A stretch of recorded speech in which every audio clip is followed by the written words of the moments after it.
In the world of amateur golf, earning an invitation to play in a major is coveted. To get there takes skill, a lot of guts, and even a little bit of luck. The Latin America Amateur Championship is one of the few premier events that, with a win, paves the way to the pinnacle of golf, a major. It's here at Pete Dye's Teeth of the Dog that a major invitation is hanging in the balance. Meticulously hand-carved from rugged rock and coral of the Dominican Republic coastline, this #1 course in the Caribbean is a tropical playground that has plenty of bite.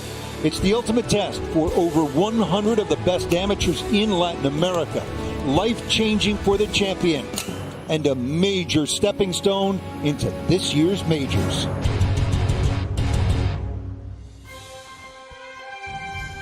The Masters Tournament, in partnership with the R&A and USGA, proudly presents the 2022 Latin America Amateur Championship. Nice place to be in the middle of January if you like spectacular golf and warm Caribbean waters. We're at Casa de Campo in the Dominican Republic. Latin America Amateur Championship returning to one of the most famous courses in the world and one of the great names in this sport, Teeth of the Dog. Pete Dye, early 1970s, with 7 holes along the ocean, regarded as the best course in the Caribbean. 102 competitors here this week from 29 countries and territories. And so much on the line. Invitation to the Masters in April, the Open, the 150th at St. Andrews in July, and the U.S. Open final stage qualifying that in June, the U.S. Open to be played at the Country Club in Brookline. Another gorgeous afternoon. That's the way it is here in the Dominican Republic. Rich Lerner, pleased to be alongside two-time U.S. Open champion Andy North. And the great Dottie Pepper, 17 wins, 2 majors on the LPGA Tour. Former U.S. Amateur champion Colt Knost out on the golf course enjoying the sunshine and the great play. And the one and only John Sutcliffe will have the interviews and the stories. Take you out now to the 12th hole, and here is the Argentine who opened in 3 under, the highest rated player according to the World Amateur Golf Rankings, Mateo Fernandez de Oliveira.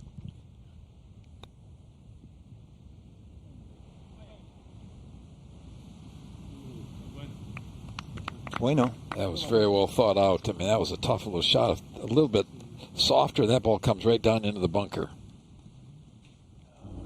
Nieves finishing up. Roberto from Puerto Rico. He was the overnight co-leader along with Segundo Oliva Pinto. So Nieves, who's a senior at the University of Delaware, his game is really improving. Backs up a little bit today. But, good 2 days for Puerto Rico. Yesterday it was announced that they will host the 2023 Latin America Amateur Championship. Now, de Oliveira.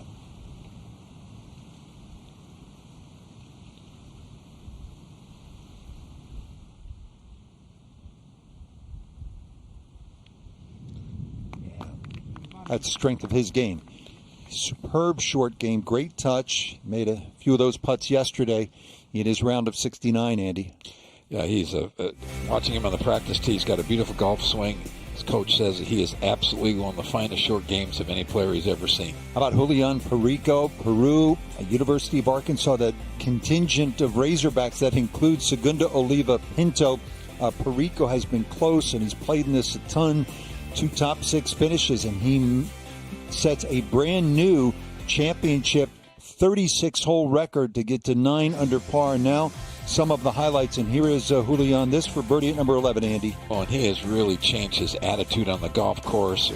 We saw in the past a guy that get a little bit excited. He's got an unbelievable attitude out there, having a ton of fun, and it's amazing when you start having fun out there, you start holing putts and hitting great shots, and he did that with a birdie at 11. Then here at 18, 2 fantastic shots, very quick putt coming down the hill for eagle. Can't believe it doesn't run out, but an easy tap-in birdie. Been roommates with JD2 John Daly II, and he comes here. Julian does off a win, and that was at the PNC in Florida. John Daly and John Daly 2 winning it, and Julian was on the bag. for John, Big Papa John. All right, this is Kevin Donegan O'Connell. This number 12. His family owns the famous Soggy Dollar Bar in the British Virgin Islands. He's what he calls the CBO, the chief bootlegging officer there. This is the other part of this great championship. Guys like Kevin, who's 39, loves the amateur game. He was a two-time captain at the University of Virginia. He can really play. And this is 5th LAAC. He's having the time of his life. And now this is Pinto from Argentina. Boy, he's been on a nice run lately. Runner-up last week in the South American Amateur. Really a solid player. Tons of talent. He's going to break through here pretty darn soon. Shook off a tough start, showed maturity, Andy, and he closed in pretty good style. Well, I think, when you play a great round on Thursday, you're tied for the lead, and you come out and you bogey 3 of your first 4 holes, to be able to get it back to even par really says a lot about you. So Pinto in with 72. He's 6 under and 3 back of his countryman, or rather his teammate at Arkansas, Perico. Now, Santiago de la Fuente, 67 today. He is from Mexico, plays Division II golf at Arkansas Tech. They won the national title. This is a young guy who shot 60 at Lorena Ochoa's home course, Guadalajara Country Club back in Mexico. He also found my golf cart last night. Somebody made off with it, and Spanish speaking, obviously, he went to work, so he's one of my favorites. Here's Aaron Jarvis from the Cayman Islands. He's a freshman at UNLV, and he's putting together a nice championship, Andy. Well, the conditions are absolutely perfect, and he's taking advantage of it. Getting out in the morning and shooting a good score is really important because the winds will pick up as the day goes on. He's 5 under. This is a guy that I know you like. Hard not to. He is the defending champion from Argentina, Abel Gallegos. And he will be there at the end of this week. He's playing some really solid golf. He's worked so hard to improve himself as a player, physically, mentally. He's got a big future ahead of him. Physically, he doesn't look like the same guy we saw at Mayakoba 2 years ago. Was canceled 2021, was supposed to go to Peru, but he's grown a couple of inches, lost 20 pounds, now training with Hernan Rey in Florida. Made the sacrifice to leave his small town in Argentina. It has paid off. 69 after 70 yesterday, so he's in at 5 under par, and the lead is at 9. Winning score here in 2019 was 14 under. That was Alvaro Ortiz of Mexico, who's now playing the Korn Ferry Tour, and his older brother Carlos, winner on the PGA Tour. So our featured groups, Andy, we like this one. Oh, this is a fantastic group. 3 players that not only are playing well, but they've got a great history of playing well. I think we're going to see some lightning out of them today. And Fred Biondi at your alma mater, the University of Florida. He's an excellent young talent. And Ordonez, who had a great opportunity to win in Panama quite a few years ago. Ordonez, late 30s. Vesca shot 2 under par yesterday out of Colombia. Enjoy these views this afternoon. How are the conditions, Andy? It's absolutely perfect. I mean, the golf course is perfect. They've had a little bit of rain during the evenings the last couple of nights, maybe 0.3 of an inch, just enough to soften the greens. Some of the folks in the USGA office think maybe now they're a little bit too soft. They'd like to see them a little bit bouncier.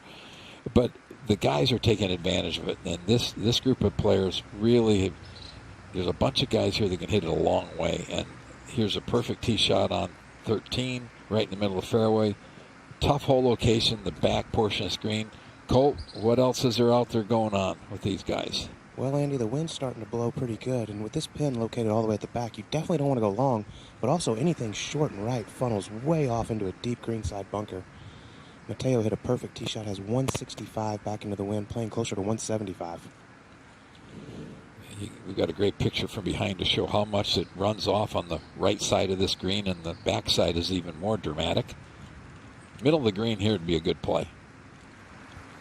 I think this is one of the holes you step up on, Andy, and just would be happy with 4 and move on. Yeah, and I think that's a great mindset to have while you're out here, that there's some holes you attack and some holes just figure out a way to make a par. Right at that last palm tree would be a good aiming spot. This one headed a little left, needs to get down. Going to test that short game. Now that is going to be very difficult. That area is probably 3-4 yards below the green surface. I'll take you to the 10th hole now. And another one of our featured groups.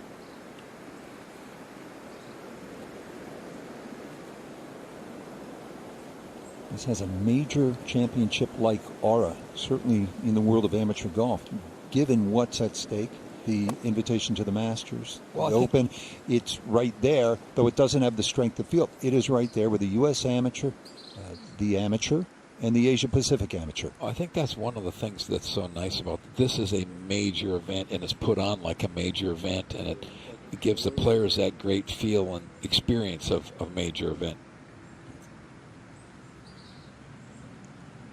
And strength of field has steadily improved, and I know the organizers are really proud of that, particularly sort of at what they call the tail. The bottom has gotten considerably better. I think, when we first came 7 years ago, there were a lot of players. You walk down the range or some golf swings that didn't fit at a major event, and now there's a ton of really good swings. There's not any, really bad scores at the end of the field, and you go out and watch the last groups finish. I went out and watched some of the guys finish late last night, and it's amazing. There's a lot of players here that can really play. And let's take a look at 10 while we're waiting for these guys to tee off. It's just a very straightforward par 4, 414 yards. You want to drive the ball at the right edge of that left bunker, and then as you narrow down in that area between just past the landing zone, it goes back downhill. So a drive in the 300-yard range would be fine. You might even see some players hit 3 woods. Great hole location day in the back right. You cannot go long. Now, Ordonez. This is the first time we've seen this hole all week. Playing back into the afternoon prevailing wind. It'll play a lot longer.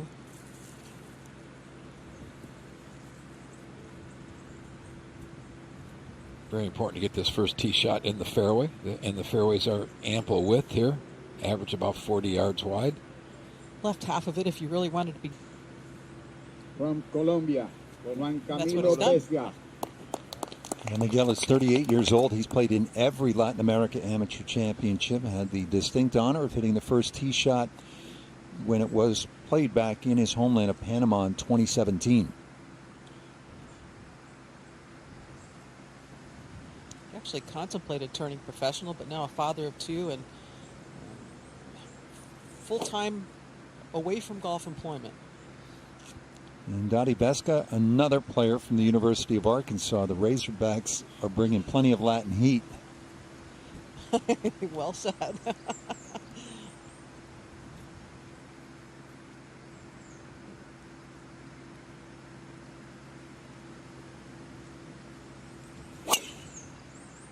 This is launched very high.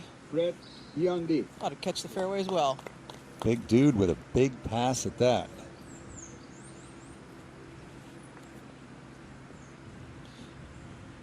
This move is just a lot of smooth by Fred.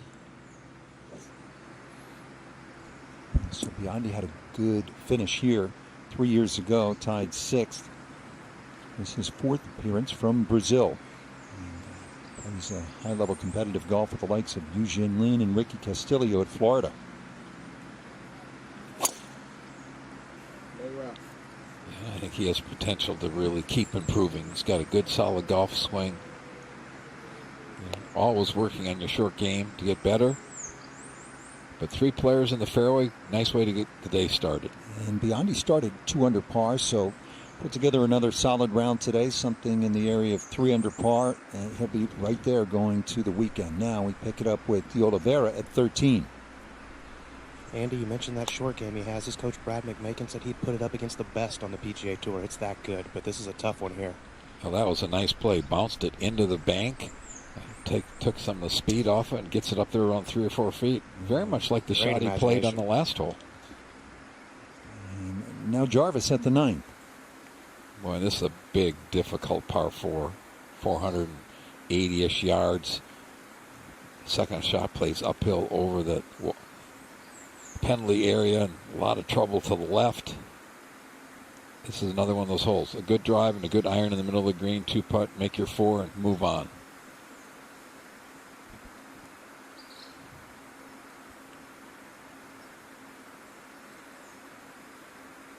This will be for a round of 69.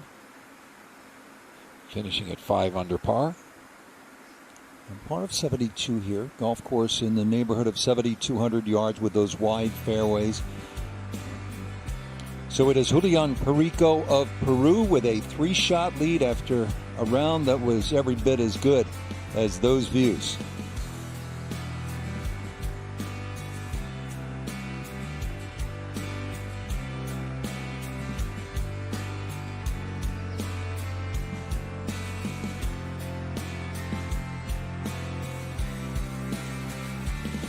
Perico with a round of 66 today as our leader at 9 under.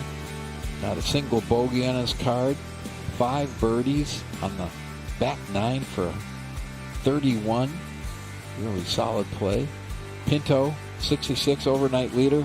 Bogeyed 3 of his first 4 holes today and then got it back together and made 4 birdies before finishing with a bogey toward the end of the round. But all in all, a nice play.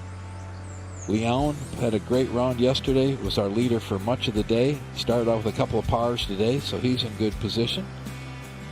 And Biondi, who we're going to be watching quite a bit today in the last group.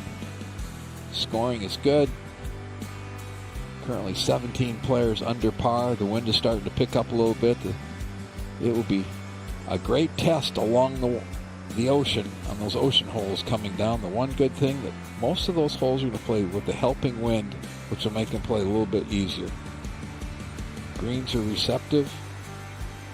Another gorgeous day here at Casa de Campo. And in the distance, those palm trees and that little point, there's one of the best spots on the island. Nice little hammock out there. You can contemplate life.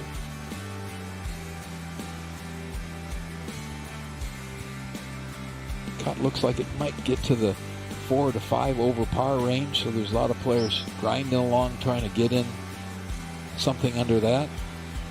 A lot of pride in making the cut in a major championship like this is.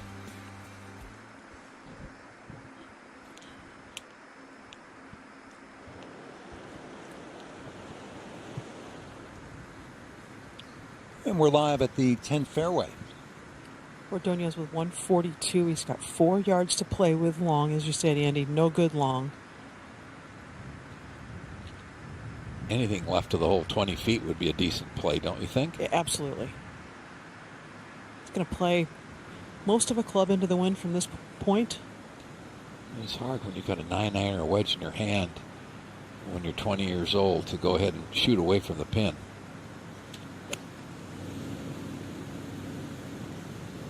This is Bezga. Yeah, very well thought out, well executed. That's a nice play. Have a great birdie opportunity from about 15 feet.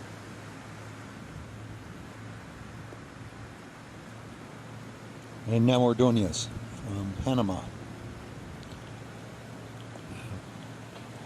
The excitement when he had a great chance to lead a few days that week was amazing. He was out of his mind excited. That is 9 yards closer. Wind the same. A little bit actually better angle. So not bad. The one thing you don't want to do, Dottie, is start out by ripping it right over the pin and making a bogey on the very first hole. Now to stay bogey free for the championship, the Oliveira. Not much in this one, about 4 feet. Great look at this putt from behind. He thought it was going to break about 3 or 4 inches to the right, and it went anything even left a little bit. That totally fooled him.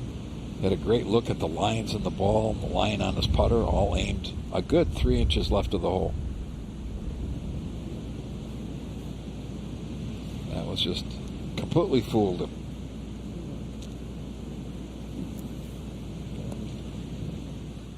Now Biondi at the 10th. A couple yards even yet closer. The wind seems to have laid down just a touch. Started that one out left of the hole, trying to hit a cut. pulls it off very nicely. See how quickly the balls are stopping. A little bit of rain has softened them enough that players can be really aggressive. I love this. January is the coolest month on average here. It's 86. I ran into some really nice young people down at the beach last night from Rhode Island. And, I mean, they couldn't have been happier to be here. We don't have wind chill on there. I believe the wind chill is about 84, isn't it? I left New York on Monday, 4 inches of snow. This is one of those holes right here. I was talking to some of the guys from Mexico on a shuttle bus last night. Young players, I said, give me the crazy good holes out here. Crazy good. And they start 6, 7, 8, 14, 15, 16, 17. And I said, what's the most epic shot? And most of the guys said right here, this 14th hole. They've moved it up to 119 yards today, giving the players a front hole location downwind. See if anybody can get it close. I love this move, moving the tee up. Just 119 yards. It's 115 if you want to go right at it.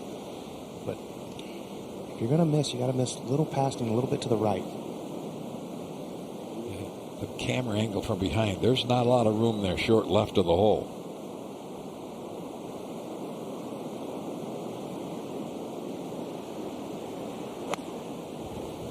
That a sand wedge on the way. Needs to get down. It's really starting to blow out here, guys. Would you say it's gotten to 20? I think right around here, right along the ocean, it is. Hard shot downwind to get it anywhere near the hole. And back to Ordonez at 10, and Dottie's out there.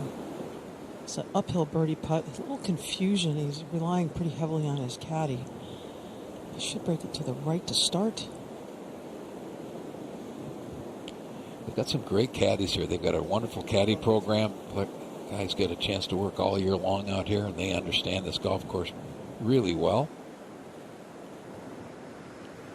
See some of the players with the caddies from the course. They'll have some of the players with friends, buddies, brothers, girlfriends on the bag.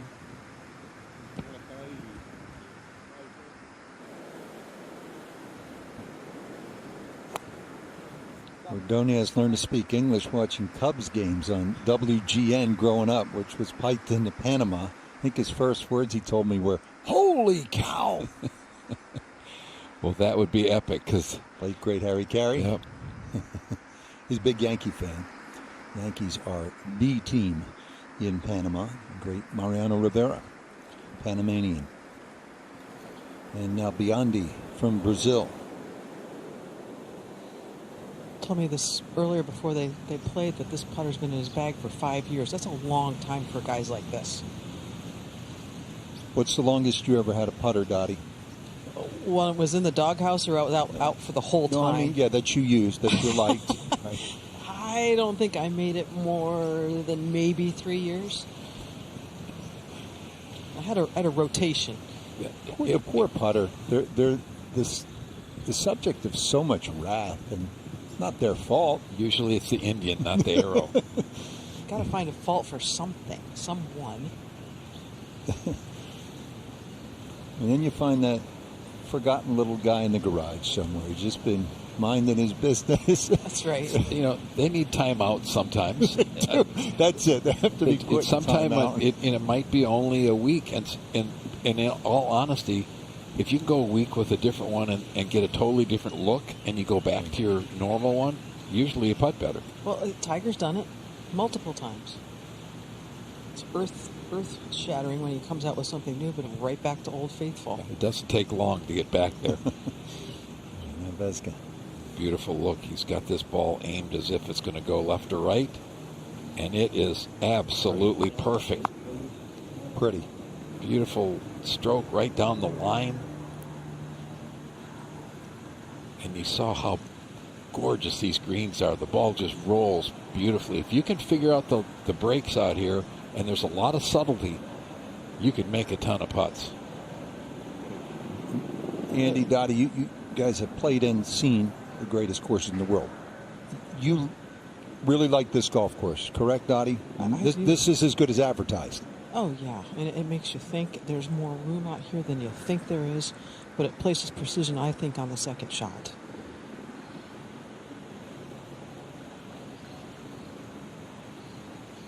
Rich, I had a chance to play this golf course back in the 70s, very soon after it opened up, and it was so difficult.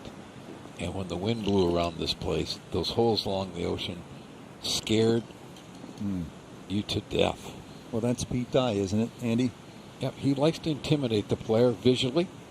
It's a lot like the ocean course at Kiowa Island. When they opened it, it was just absolutely brutal. Yep. And over time, softened a bit. Well, and, you know, as the equipment have changed and people can hit the ball further and the ball doesn't spin as much, it's really helped playing golf along the ocean and where you get winds.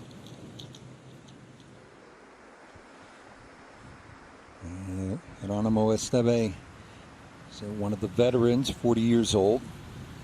Par 5 12th. A lot of players can reach this in 2, but it's a very small target.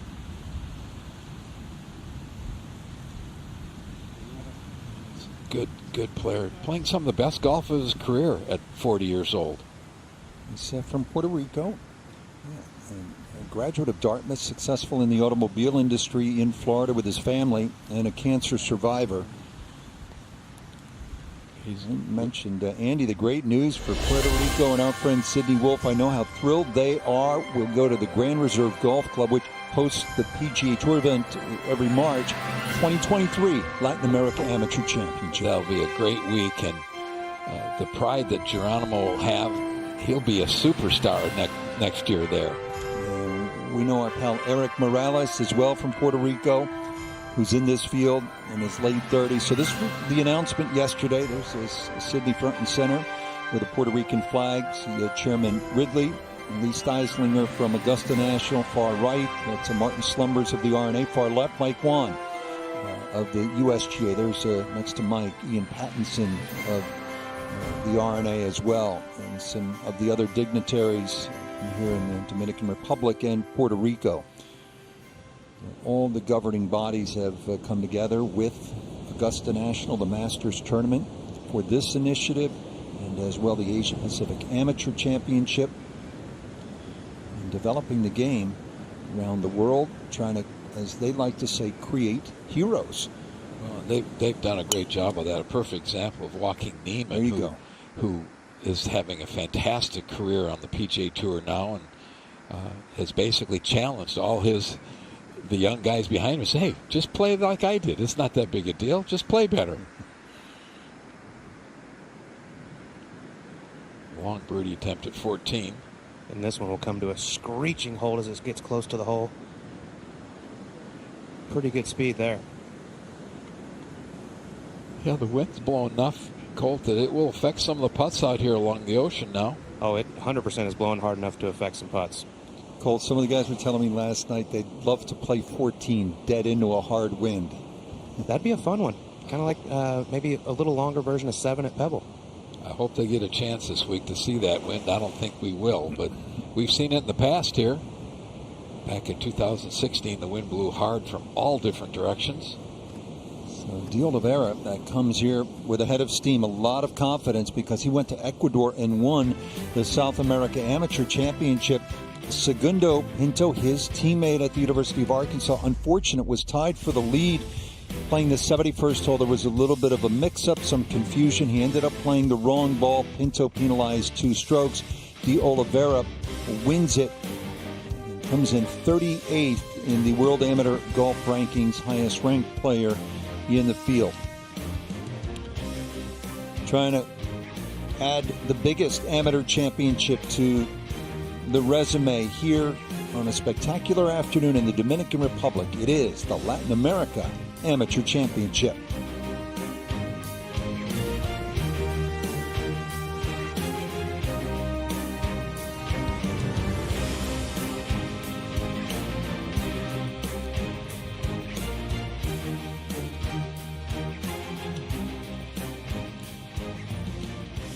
And our leader, Preco, who had 6 under 66 today, 6 birdies, no bogeys, 9 under par. Pinto, who had tie for overnight lead at 6 under. Started out bogey 3 of his first 4 holes. The wheels could have come off, but no, he got it back together. Made 4 birdies later in the round before a bogey at the end to get into even par. A lot of really good players still on the golf course. I'm not so sure anybody will catch 9 under, but you'd love to be able to get in that 4, 5, 6 under range if you're 2 under par right now, as these players are. Leon has made a couple of bogeys early on after shooting 4. He made a double bogey at the 3rd after shooting 4 under yesterday. So cut score in that 5, 6 over par range. It will get dicey as the afternoon goes on. We're going to have a lot of wind. Players finishing both 9s with holes along the ocean. The last 3, 4 holes of each 9. So there's opportunities to make a mess of things. Also some opportunities for some great birdies. But the views, the weather, the hospitality, nothing like Casa de Campo. 90 holes of golf, all kinds of other activities, great food. And oh, by the way, for all the folks in the Northeast and the Midwest, unbelievable weather.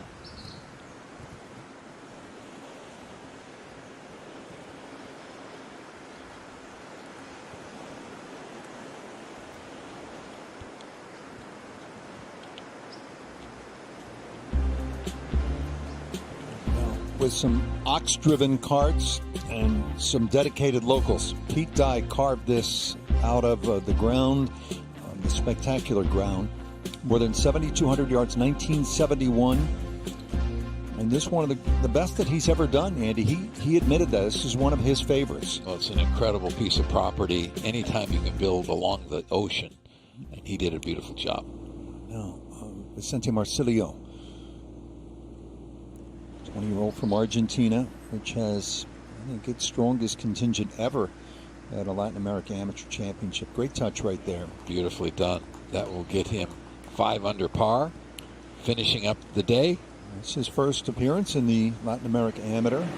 Sophomore at the University of North Texas, where Carlos Ortiz and Sebastián Muñoz played their golf before going on to win on the PGA Tour.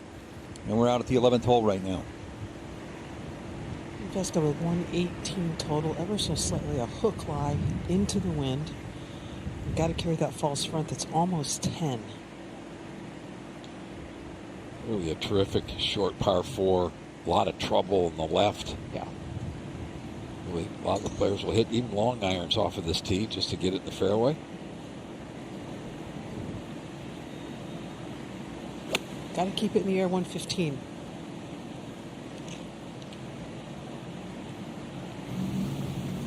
Well, the wind just ate that one up. Anything that lands just short of the green will roll back into that low area. That will be a difficult up and in. I think that's one of the most difficult parts of this golf course when the wind starts blowing a little bit. If you miss the wrong places, it's very hard to salvage pars. Talk about missing in the wrong place. This is a little bit of lucky is what it is.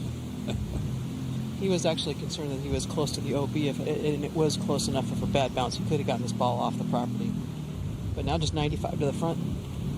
And really a great angle to come in. Watch this ball keep running off the edge of the green.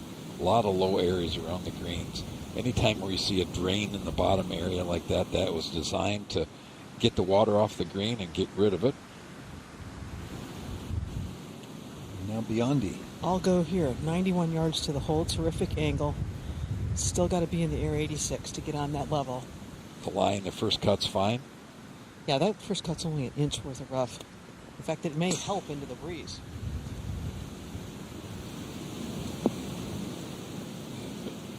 That's a very sensible play.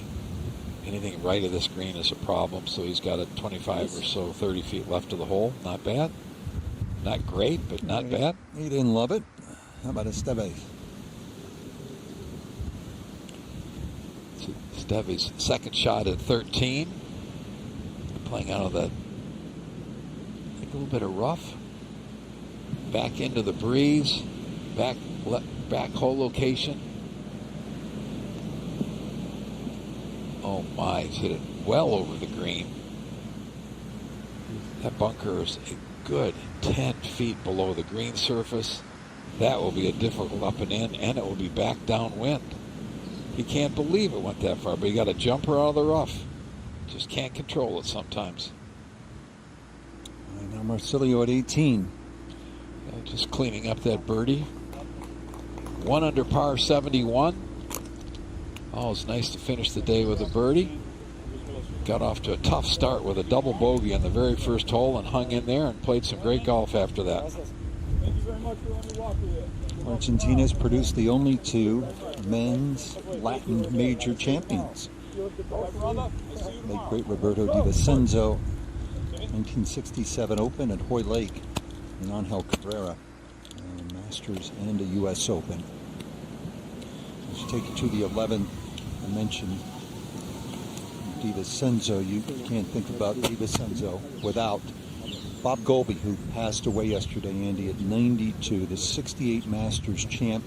Forgotten in that Di Vincenzo scorecard flap is that Golby hit 2 of the finest long iron shots in major history. Bobby Jones called his 3-iron into 15 to set up eagle, the final round.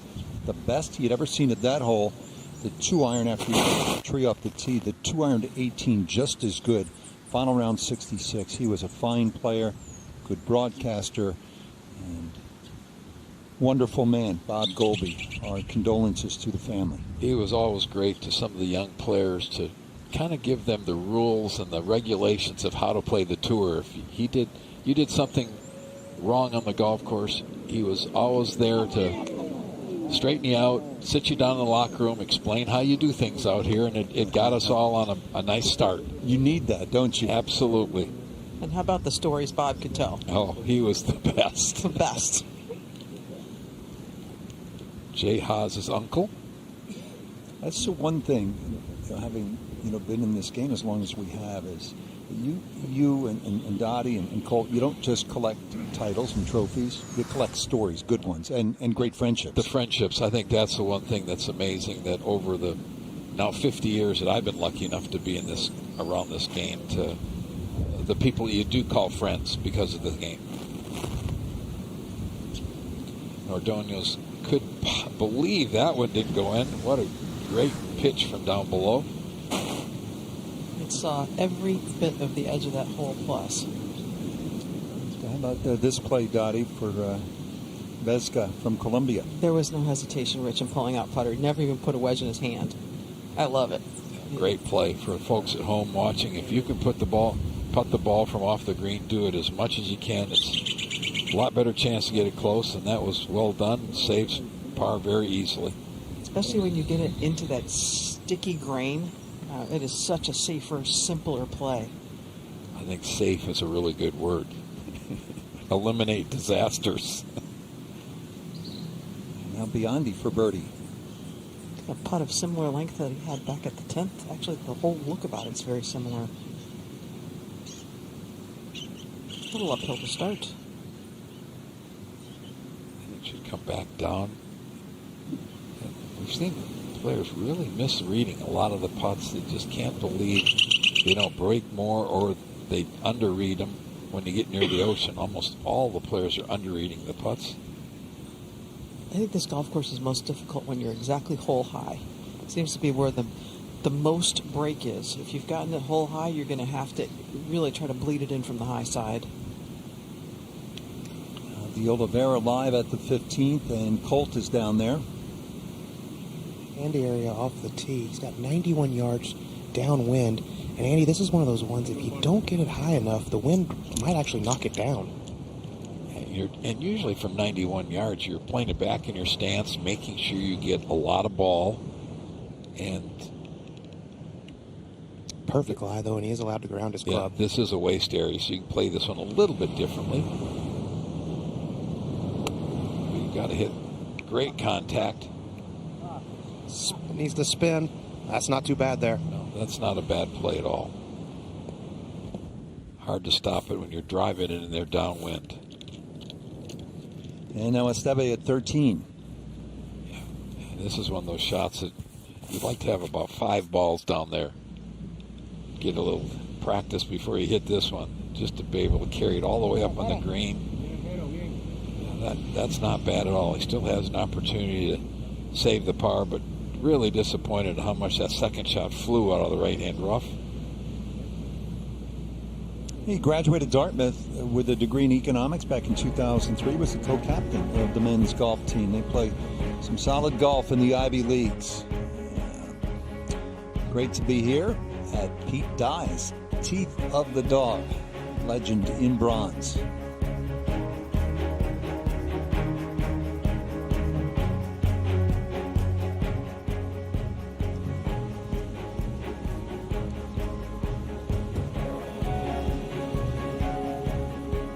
Leader Perico still 9 under par, but Teeth of the Dog, Pete Dye built this masterpiece in the early 70s. Course record is 8 under par. Martin Traynor and Rick Cochran back in the Dominican Republic Open. Alvaro Ortiz has the tournament record here at 14 under par, 2019 LAAC. Beautiful paspalum grass in the greens, nice speed on the greens. Fairways are about 40 yards wide. Back in 1974, when this was just a very raw golf course, they held the World Amateur Team event here. The United States won. Jerry Pate, co-medalist. His teammates, Curtis Strange, Gary Koch, and George Burns. What a team that was. Nunez Molina is the superintendent. He's been here for all our championships. Does a fantastic job. So many youngsters in this part of the world have learned under him, have gone out to run their own shows. Fantastic golf course. Great facilities. 90 holes of golf here at Casa de Campo, and this is the crown jewel of those 90 holes.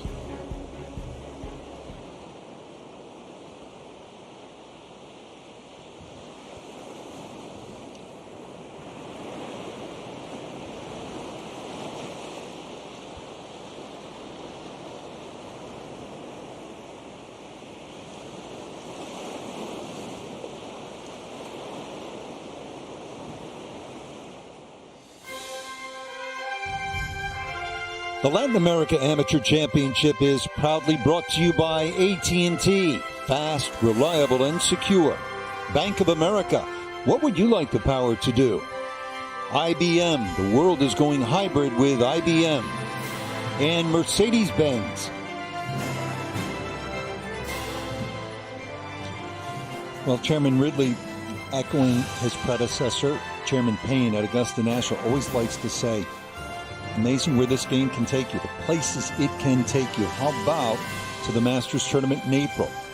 Special 150th Open at St. Andrews in July. The Amateur Championship, the U.S. Amateur, and U.S. Open final qualifying. And now Esteve from Puerto Rico at 13. And what a summer that would be of golf for some youngster. Goes a little bit from right to left, back toward the back of the green. He figured it out. What a great save. A little fist pump.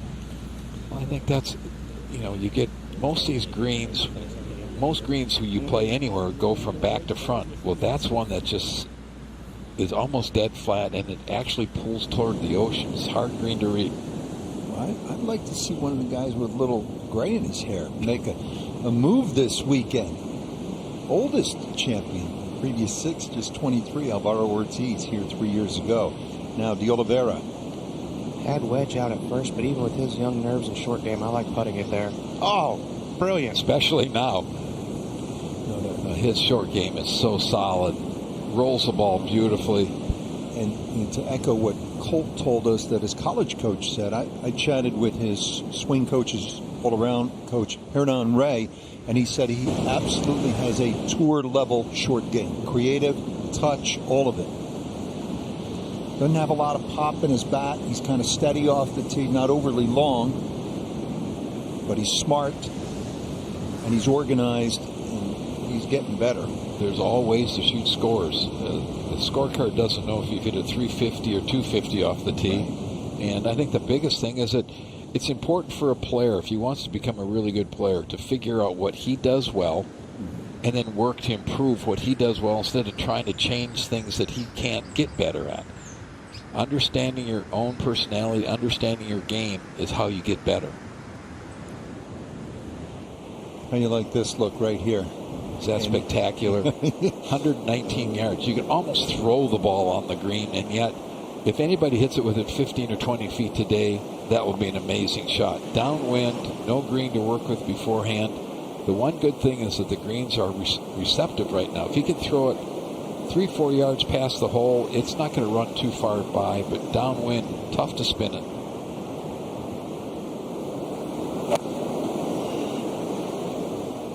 These players just hit full sand wedges, and we've seen that result. Extra careful, making sure. Sometimes when you're playing downwind, the wind can actually knock the ball down and it goes shorter, so you're trying to hit it firmly and launch it up in the air. It's a pretty looking swing. Ordonez at 12. A little bit of a layup right here, par 5. That was a really smart play. No chance to get there with 259 uphill into the wind, just to the front. Give yourself a comfortable number that you can manage the spin, manage that yardage. But even though it's still a tough third shot into this elevated green. Darn right. Well, let's take a look at 12. Par 5, plenty of room off the tee. Hit it down there just short of that left-hand bunker. If you're really long, you can put it to the right of it, but plenty of area to hit the ball. And with a good tee shot, you're going to be left with that 250, 225 yards, somewhere in that vicinity, back into the wind today. If you lay it up, it's still going to be difficult. Elevated green, small green, and it's fairly flat, so you can't spin the ball back off of a ridge to get it closer. You've got to really hit a great shot in here. And it's been hard to make birdie for a hole that's basically the simplest hole in the golf course. You've got to be very careful.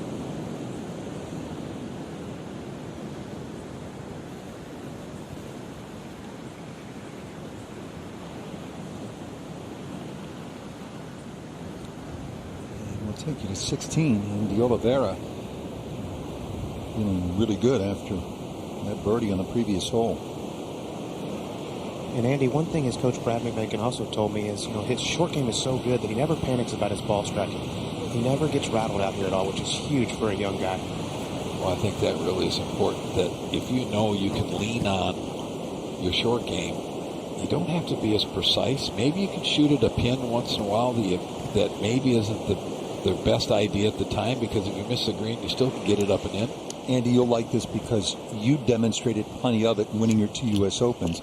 Mateo told me this morning his goal this week is to stay patient for 72 holes. How do you like that? Yeah, that's pretty darn important. And he was desperate. He said a little bit, just like a tinge of desperation. He started the first round with 11 straight pars. He missed some birdie opportunities. And then the floodgates opened a little bit. Made 3 birdies coming home. Post a bogey-free 69. If you go out there and not make many bogeys, it's easier to be patient. They moved the tee back here today, guys. 231 yards, wind down and off the left. Looking to land this around 220.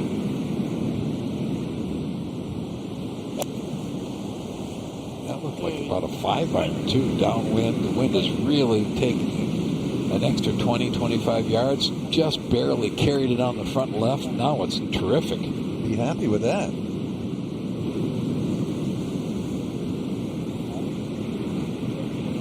Mateo's learning sort of the fine art, Andy, of putting together a 72-hole score.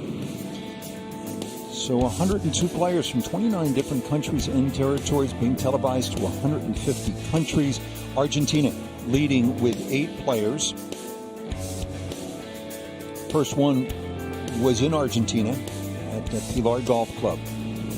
Fitting because they have the greatest golf tradition in the region. And now Biondi at 12. That's from 235 out of the signal grass. Had 3-wood out, but decided to hit hybrid. Looked like it caught that bunker short of the green. I believe it did. Seen some good golf with some terrific young players. Guys like Biondi and De Oliveira are hoping to make the 1,300-mile trip to Augusta National, better than 4,200 miles to St. Andrews, where the Open will be played this summer. Perico has a head start. He's in at 9 under par.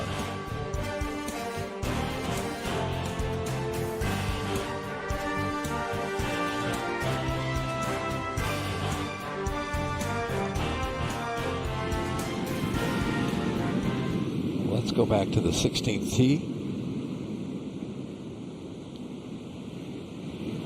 Carrera from Mexico, 231 yards downwind. Dangerous tee shot. It's probably playing more like 200 yards today with the wind helping. If they're to play that tee and the wind were to switch around, that happened here in 2016. We saw players having to hit 3 woods into this hole. And boy, is that a small target to throw some furniture at. Anything out to the right, right edge of the green, there's a nice slope. You can bounce it back down into the middle of the green. So really your aiming point on that green is not the flagstick. It's more the right center of the green.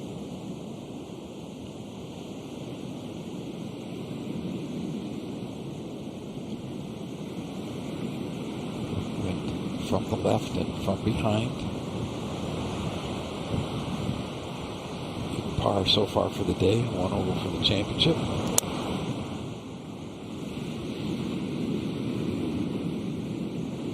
Make sure you hit it really solidly, get the ball well up in the air. Now that is a fantastic play. Anything on this green is a good shot. Anything within 20 feet is special. Amazing par 3s along the ocean. 14, 16.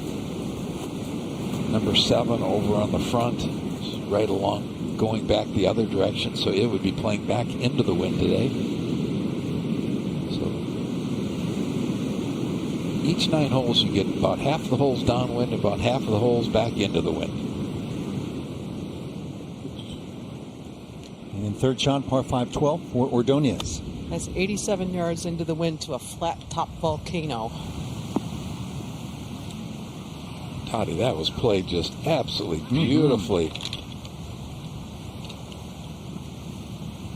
Greens are very receptive. A little bit of overnight rain the last 2 nights.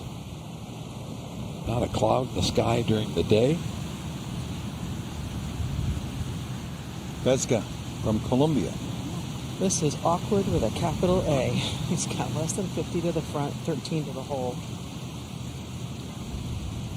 This may be about at the length you can still maybe spin it and control it, but it's getting close to being it's too got to close. go. We've seen some players come to this hole and make a mess of it. Borges, one of the better players in the field, was cruising along 4 or 5 under par and made a triple bogey 8 here earlier in the day. A birdie putt at this picturesque 14th hole. Yeah, this one, as it starts slowing down, will definitely go to his right, our left. We started out about the inside the shadow. Yeah, I think pars on any of these holes along the ocean will be just fine. I don't think you'd like to, you've got a 119-yard shot, you think, well, this might be a birdie hole. Well, if you're not careful, you can make a mess of it very quickly. And back to the 12th, and Dottie is there.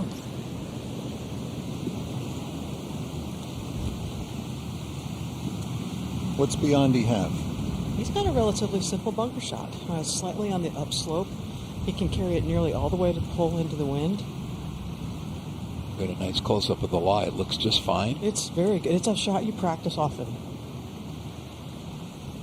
Should be able to carry it almost to the hole, shouldn't he? Oh, yeah.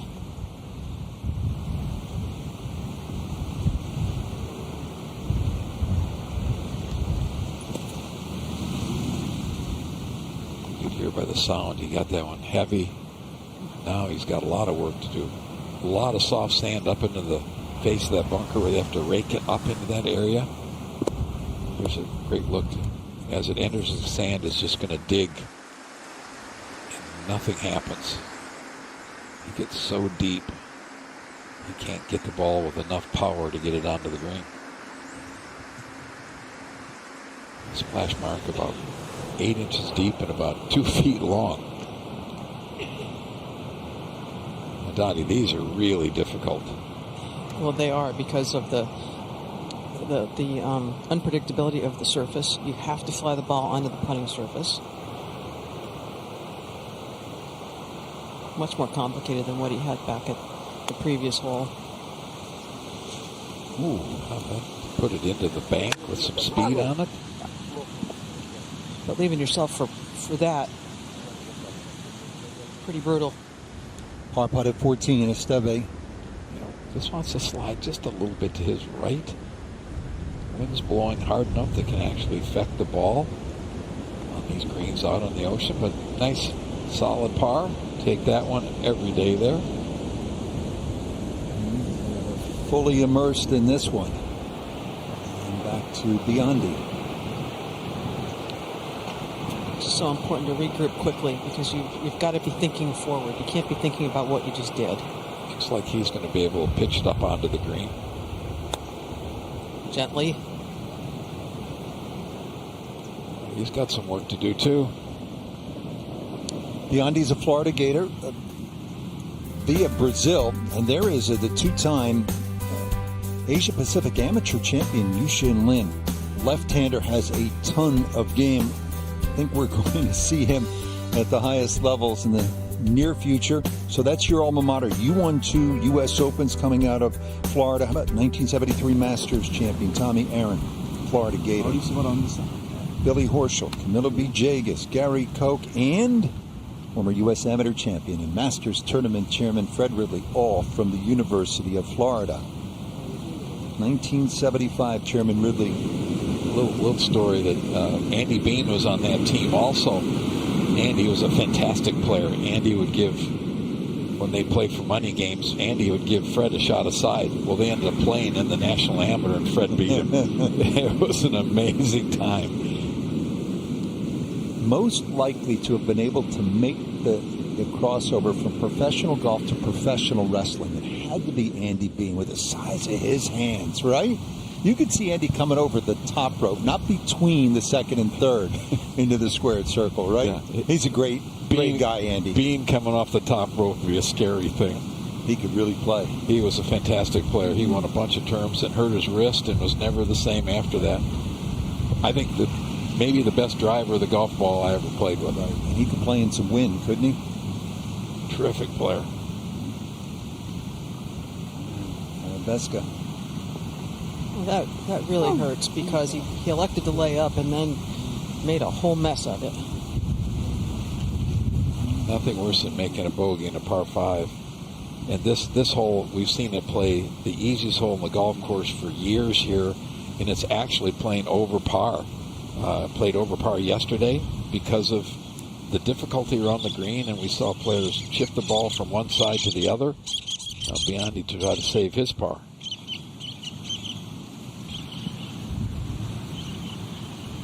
The expenses keep rolling up there. Ouch.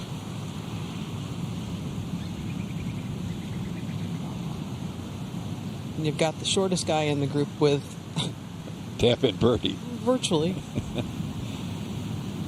Well, that's a tough way to get your day started. You know, when you go through the round, you're kind of thinking, oh, a couple of pars, birdie 12, and I'll get going after that.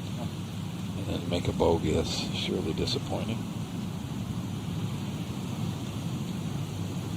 Very straight putt in this area. It's hard to find much movement in this entire green.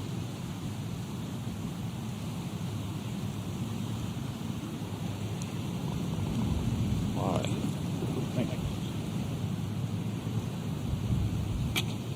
No one's heading to 13 in that group with a smile. But when it's all said and done, you can exhale and forget about it, right? Because we're at Casa de Campo, really a legendary resort It has been timeless. The warm welcome. People are really friendly. Gorgeous pools here, Andy. Down at that beach club. Yeah, what was better than throwing you in the pool when you were a kid? And the beaches are pristine. There's the beach club right there. I was out there yesterday. World-class tennis center as well. Did you go horseback riding? I think we're racing this afternoon, aren't we? That doesn't look like your thing. You know, I once went skeet shooting. It was very much like golf, and I had never really done it. And the first one, bang, right out of the sky. Then I started to think about it. Missed everyone. Went 0 for my next 28. And they said, how do I hold it? Do I put it on my shoulder? Do you like it here or there? And the minute I started asking questions, and here's the guy in charge, Director of Golf Operations, Robert Bertel, and that's his beautiful young daughter, Eleanor. She's one of the volunteers. Volunteer scored this week. And we're so appreciative of Eleanor and all of the volunteers who have given their time, good spirit to this wonderful championship. Robert has one of the great golf ball collections ever down at the Cart Barn. You should go by and see it. It's amazing. And just another average day here. Absolutely gorgeous. I mean, that sound right there, it just relaxes you, doesn't it? Absolutely. Now, Stevie coming out of the right-hand rough at 15. Saw him hit a jumper back at 13 and knocked it over the green and made a good save.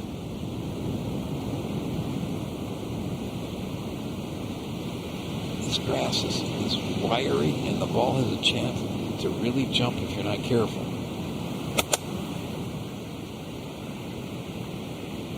Wind helping from left to right. I think that's what you have to guard against. You just don't know what's going to happen. The wedge you hit 2 holes ago went 40 yards further than you thought, and this one went 20 yards shorter. Well, there's a really good website. It is a comprehensive, all the information that you need to stay connected to the Latin America Amateur Championship. Anywhere, anytime. It is at LAAC.com, and you can follow the championship on Twitter, Facebook, and Instagram. They have an entire team down here dedicated to that. Went on that site last night to check up on the scoring, see what everybody was doing. I'll bet you Julian Perico's down at that beach club enjoying himself. That's a record 36-hole score at the Latin America Amateur Championship. 9 under, and Peru is leading.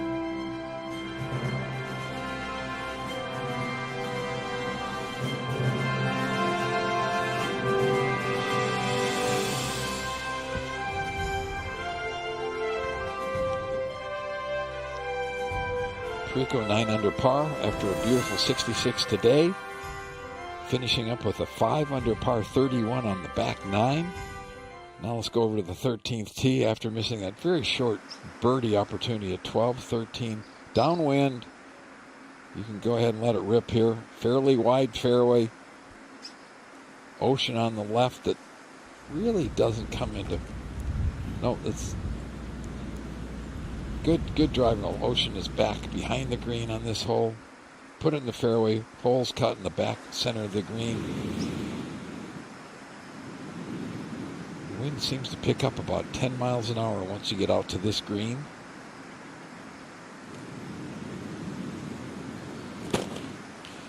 Let's take a look at the 13th hole. Par 4. Big hole back into the wind. 435. It's playing 451 today. Got to carry it at 285 to get it over everything back into the fairway. If you get it back out in that area, we've seen some long tee shots, but the second shot is back into the wind.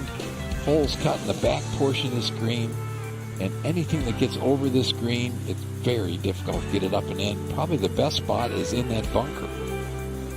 But the green runs off in all directions. We see that on so many of the greens here. You better hit some terrific iron shots.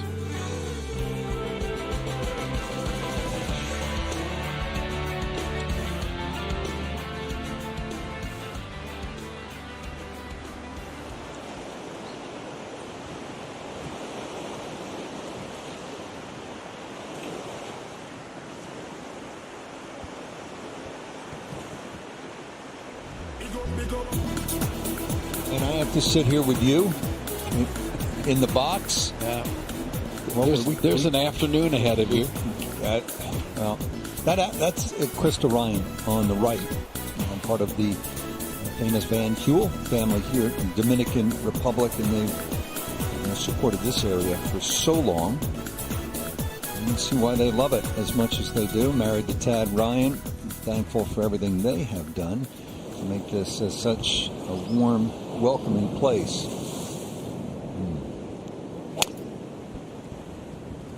That's a long iron on the way for Oliveira. Heading up the right side, needs to get down a little bit. I'll tell you what, when you see those waves splashing onto the tee box, long ways from Allentown Municipal, aren't we? All right, Esteve at 15, he's having a good week. Yeah, very straightforward, just pretty much straight up the hill. He'll break a little bit from right to left. You could have chipped that along the ground a little bit more. You could even putted it, but good results. Lots of different ways to do it. Figure out what you're best at and use that one. And back to 13, see if Ordonez can shake off that short miss for birdie on the previous hole, and Dottie is there. Well, is he going to do it? It's going to be on the hole that played hardest, most difficult on this side yesterday. He's got 165 to the front, Andy, another 26 back to the hole.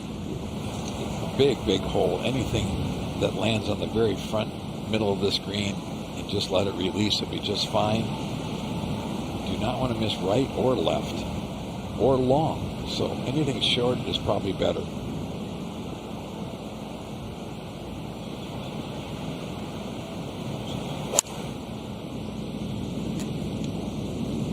He looks really confident with his golf swing. Hang on, hold it. Man, that's so unlucky. Hit just an absolute terrific shot. Looked like it might stay, but he's coming in from such distance that it's hard to spin the ball. Now De Oliveira at 17. Just got through the fairway with that tee shot, has 111 yards downwind, and with this front hole location, it's going to be extremely difficult to get it close. I think the only chance he has is to throw it straight up in the air. Well, it's on a little bit of upslope. That will help. There's a deep bunker short, though, so definitely miss a little long.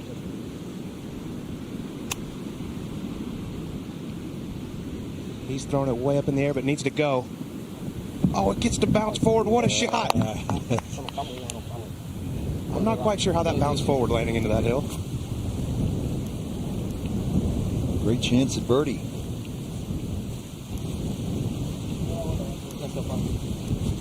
Times you have to take some chances, and maybe that's one of those, knowing he's got such a good short game. If it comes up short in the bunker, he feels like he can get it up and in without any problem. Now he's looking at a birdie. He told me he plays quite a bit of golf with, you may know this name, one of the Argentine professionals, Ricardo Gonzalez, who won 4 times on the European Tour. I asked him, would you learn all these years playing with Ricardo and some other professionals down there? He said, how to manage around. How to get it around. Vesca 13. It's from 187 on a downhill lie out of the signal grass. Catching the right edge of the green. That's got to run all the way down, probably into that bunker. That's a good 10 feet below the putting surface. Well, those of us who've been covering this Latin American Amateur Championship going back to 2015 would tell you one of our favorite young players has been and is Julian Perico of Peru. Big personality, has matured. We've seen him grow up at this championship. And the young man from Peru and the University of Arkansas played a terrific round today. 6 under 66. He's at 9 under with a 3-shot lead. And here is Julian with John Sutcliffe. Julian, how would you assess your great round today? It was great, really good. What were the keys out there? First off, I drove it great. I kept the ball in front of me, and then I was very patient. I knew. We have hole locations, so whenever a pin was stuck or something, I just hit it to 20 feet, and just try to lag it up there. Rinsed 1 or 2 of those, and whenever I had good numbers, I was able to attack some pins, and it worked out really well. We had breakfast yesterday, and you were asking about Aaron Rodgers. Yeah. a Green Bay Packer quarterback, and you tell me that these 2 rounds, it's helped you the way Aaron deals with pressure. What have you done the Packer way these 2 days? Well, the Henrys up in Fayetteville, they're a big Packers fan, so I go to their house here and there and watch Packers games. But I mean, you're really good friends with him, and like you were talking to me, like how he sees things in the pocket and like how he's able to like just execute what he visualizes, and that's kind of what I've been doing here. You know, like in my pre-shot routine, I just kind of like close my eyes and breathe and try to see the ball doing what I want it to do, and then I just react, you know, try to have zero thoughts. What do it mean to be able to get it done on Sunday? Yeah, it would be amazing. Yeah, be able to first, of course, play the Masters and the Open would be unreal. But I mean, taking my family up there, my friends, my girlfriend, it would mean the world to me. Yeah, but again, I mean, I've gotten that question asked a lot this week, and my answer is the same. Apart from that, like I'm doing this long term. You know, I'm trying to like play the game as long as I can and play like the PGA Tour and play majors. So I'm just trying to learn as much as I can and enjoy it the most. And I mean, I'm having a blast, and I mean, it's hard to not have a blast in this place, but playing good helps. Yeah. Thank you, Julian. I think you wanted to say something finally. No, I'm good. Who's going to win the? Well, the Super Bowl, like the Bengals, you said? Yeah. Because my girlfriend's family is from Cincinnati. They're kind of Browns fans, I guess, but like since they're from them, from there, I'm just rooting for the Bengals right now. Yeah, and I love Joe Burrow, so it's cool. Gracias, Julian Perico. Joe Burrow can sling it. So there's the 36-hole record. Well, you're great friends with Aaron Rodgers. But that was a really nice interview. Well, there's a young man that's grown up so much in the last couple of years. He has got it together. He's calm on the golf course. He's thinking properly. You know, it is amazing how you can learn watching great players do whatever they do. In any sport. Greatness is wonderful to watch, and to see how players handle themselves. You know, when it gets the craziest during a game, that's when the great ones calm down and slow down. He was out there, by the way, in a practice round imitating John Sutcliffe. And by the way, the interview Sutcliffe did, there's a wonderful shot. The interview that Sutcliffe did with Aaron Rodgers, and John is with ESPN Deportes, the sideline reporter. The interview with Rodgers after the Monday night win in September over the Lions went viral. He gave him the sombrero, right? The cheesehead sombrero. But John's famous for his Monday Night Football. And so Julian was trying to do that. A little tidbit on John Sutcliffe's Monday Night Football. His 2 most famous light holders, Dottie Pepper and Susan North. When he does his on cameras, Hold on a second. Yep. We are shameless. Dot, you've been on the ground for some of the great moments, and in the tower, was that the sporting highlight of your career right there? It was either the highlight or low light. I'm still trying to figure it out. And Susan North's cable man was me. Oh, I did both. I hauled cable and did the light. She had an assistant, Dot. Oh, it was great. I think John Sutcliffe may be the SVP of Latin America. I think John Sutcliffe has the greatest job in the history of television. It's that renown. Here's a guy who loves sportscasting right here. He's a huge sports fan. Ordonez from Panama. Man, is that too bad. He had a perfect drive, a perfect second shot that came in just a little hotter than he wanted, just barely crawled over the green, ran down the hill in the bunker, and he ends up making a bogey. And that's this game, and it'll eat away at you. You miss a short putt for birdie, then you hit what you think is a perfect shot right at it, and you walk away with another bogey. You could honestly argue that he's played the last 2 holes about as well as you can. He's played them 1 over par. Right, now to 16, and Esteve from Puerto Rico. 231 today, wind down and a little bit from the left. You see, obviously, right of this flagstick is just fine. Anything that will kick left from the right portion of the green. If you could hit a nice little draw that landed in the right center, the right edge of this green, it'd run all the way back to the hole. I think he's truly playing some of the best golf of his career at 40 years old. Gets the club set in a really good spot and then just unloads on it. Okay, watch this. Come on. Watch this one. Here we go. Watch this one. Get him. Oh, that was 6 inches from being really good. But good play. I mean, that's a smart play. You've got all the room over there. You don't need to start it out over the ocean. Try to cut it in there. De Oliveira at 17. He just cleared that bunker. This for birdie to get to 5 and within 4 of the lead of his teammate at Arkansas, Perico. And Rich, you know I'm not scared of a wager. I would have lost a lot of money there if you'd have told me he'd have been the closest and left it short of the hole, and wow, that hurts. Putt really breaks hard to the left. So that patience you talked about will be tested. These greens are not easy to read, and they seem to break much more on these holes along the ocean. This Arkansas team, the 5 guys from the University of Arkansas in this field.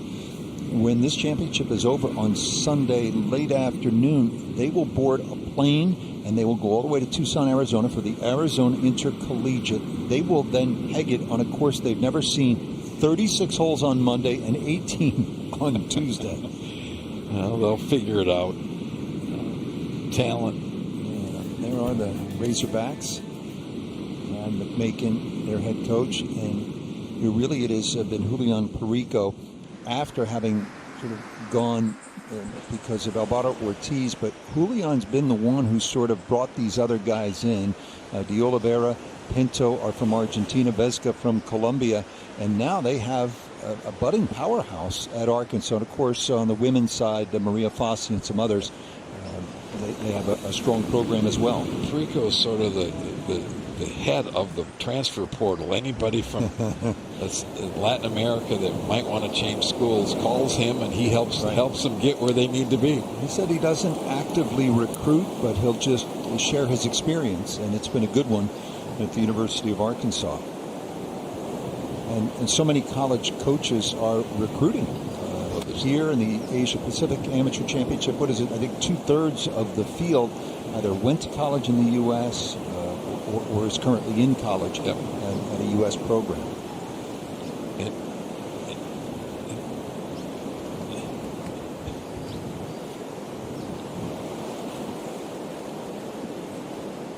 Well, Dottie, this is a fabulous short par 3. It most certainly is. It's just 113 yards to the front. It makes you hit a golf shot, even though it's just a short hole. Barely longer than a football field. And going back to that conversation we had about John Sutcliffe and working for him, I'd like to give a shout out to my best friend Kim Galvin, who was at that game that night with us. Got a little health battle on her hands, but we know she can do it.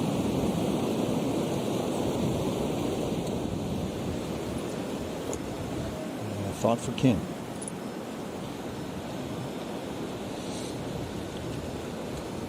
We're all so much more conscious these days, Andy, of the value of good health, and how grateful you are when you can come to a place like this. And I've said it that there's no tournament that I've ever covered where the competitors have a deeper level of appreciation and gratitude than right here at the Latin Inn. What the Masters, the USGA, and the RNA have done to create this event, the Asian Pacific, it's changing competition, amateur competition in that part of the world. And it's been fantastic for not only the players, but people, superintendents, people who run tournaments, to learn from the best. The USGA, the RNA, they've all brought their best people. Darren Brevard, for example, the USGA, Tommy T. Those guys, in terms of running a tournament, or in Darren's case, the agronomic part of it, they're passing along all of their knowledge. I think it's pretty neat, too, that of the 15 officials that are here, 6 of them are women. And from all over the world. Yeah, the referees it's a top-class bunch.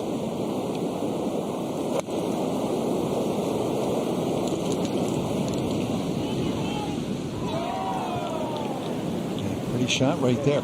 And look, if you're a referee and let's say you live in Scotland and you get an invitation to come to the Dominican Republic in the middle of January. Absolutely. Where do I sign up? Don't have to twist the arm all that much. Great look.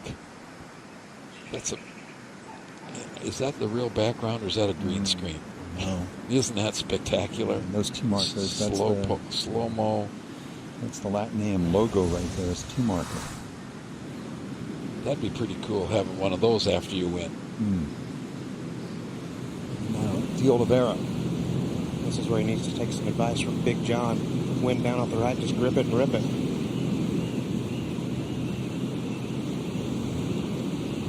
Cole, he may not be as long as some of the players, but he still can move it out there. He can. I think he has another gear in there. Has a new driver in his bag, actually new clubs. The new carbon technology says it feels lighter to him. Julian Perico enjoyed that interview. And the Peruvian, by the way, no one from Peru has ever played the Open. Think about that. 150th coming up at St. Andrews this summer to the winner of this great championship.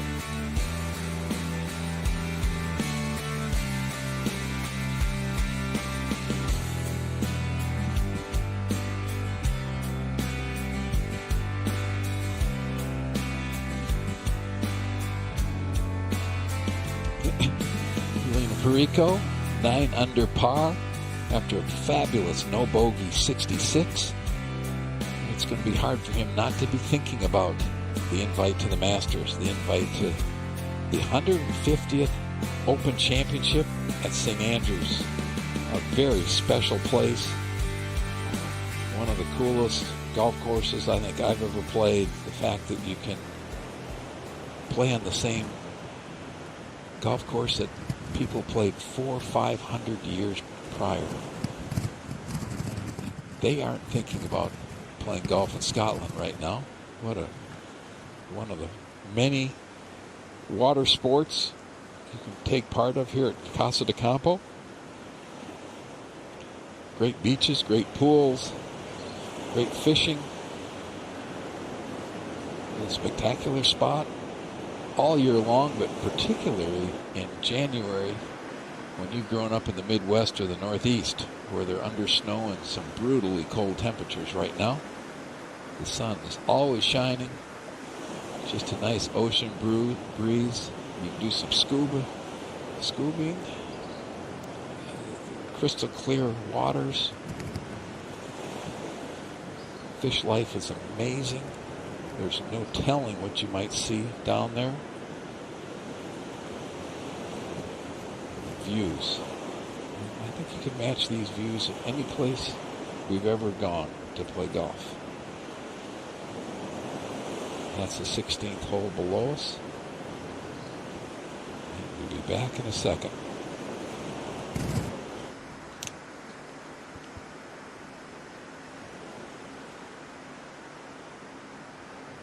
Fourteenth hole, Vesca.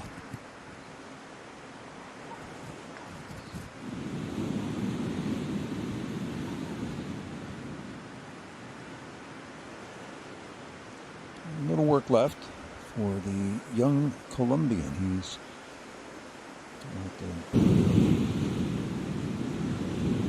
19 years old.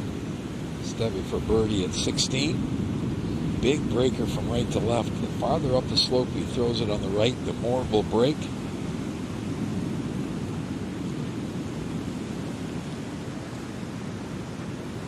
Tap in for his par. He would take 3 on this hole every single time he plays it. From Brazil, Fred Biondi to get to 2 under. Dottie, the wind is actually having some effect on the putts out here right now. It's having a huge effect, Andy, and I think Fred was helped by seeing how much it did impact Fred Vesca's ball. It's actually hard to hold still right now. Keep your center of gravity. Yeah, I always thought that hitting full shots was much simpler than hitting putts when the wind would get blowing 20, 25 miles an hour. How about this? Fred's brother is a professional video game player. Moved from Brazil to Las Vegas. Fred says he makes a living at it.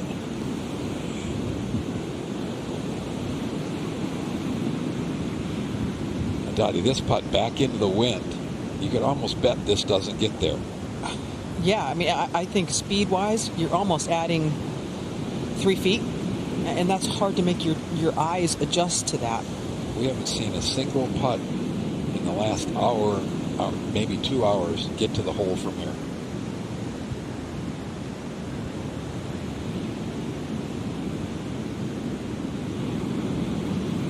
Except that one. That one did. He was due. And that's a nice job of getting that one to go in after being really unlucky the last couple of holes. Right. Crazy game. You miss the short one at the par 5, and then you come back and make this one. He looks like he's playing with a lot of confidence. His golf swing looks really tightened up. There's another look at it. Just pours it in. Love the reaction from the caddy. I'll bet they're watching back in Panama. We had such a good time down there in 2017. This year, Toto Gana beat Ortiz and Niemann in a playoff, Panama Golf Club. The least likely of the three ended up winning. Hit it a foot from the hole in the playoff. It's a nice way to get things taken care of. Yeah, I think he had 7-iron into the hole there, and everybody else had wedges. Yeah, and he hit it a foot, and they couldn't make birdie with wedges. Exactly. I think even in this wind, putts this length maybe are the most difficult. On a longer putt and a longer swing, you kind of had time to catch up and give it a little extra if you felt like it. Here, if you move or lose your center a little bit, you're going to miss it. Yeah, I think a touch wider stance and changing your focus from the front edge of the hole to the back edge in this situation is really helpful. Just trying to get the line lined up.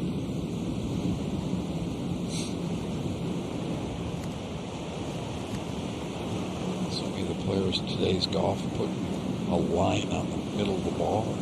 They try to set that on the line you want the putt to start. I think if we're trying to speed up the game, eliminating that line would really speed up the game. You see these guys mark and remark. That was a really good two-putt. That was a nice putt from there. He's got a beautiful stroke.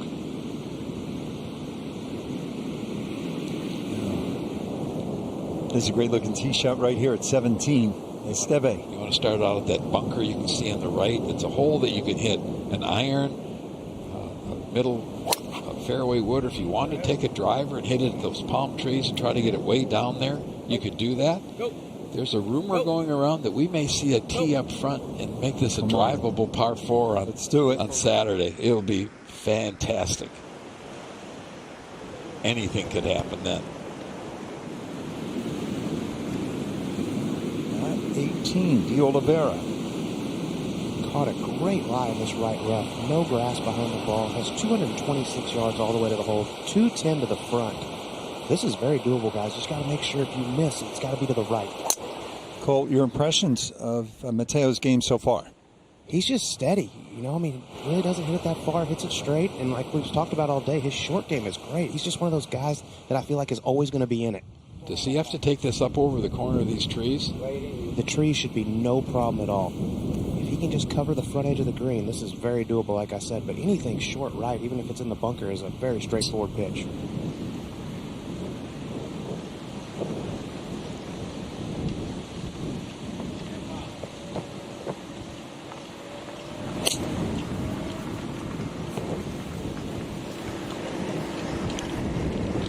Oh, and it rolls through the bunker. What a break. Wow. I love the way the caddy ran in because he knew it had a chance. How about those bounces the last 2 holes? It did end up rolling off the green to the left, believe it or not, all the way across the green. He'll still be thinking 3 from there, but like his chances to walk off with 4 and get to 5 under par as he makes the turn. Yeah. he got a good partner right there. You love when your caddy's fired up and right there with you.